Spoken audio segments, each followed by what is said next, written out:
All right, so I'm at the front entrance of the house working on this in-wall hardwired timer for the exterior lights, around the garage and on the patio. And I just got this sucker installed right here. And this thing is pretty darn slick. You can turn it on here.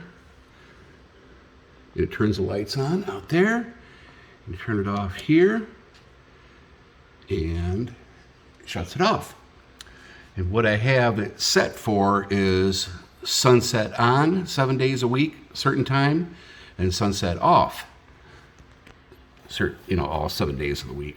And what I replaced is this mongoloid piece of crap here. Let me show you.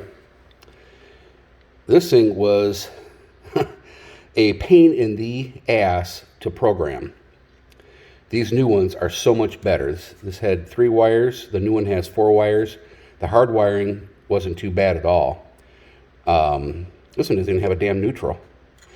Anyway, long story short, I had to use a toothpick to get in here and reset stuff, that little reset button right there.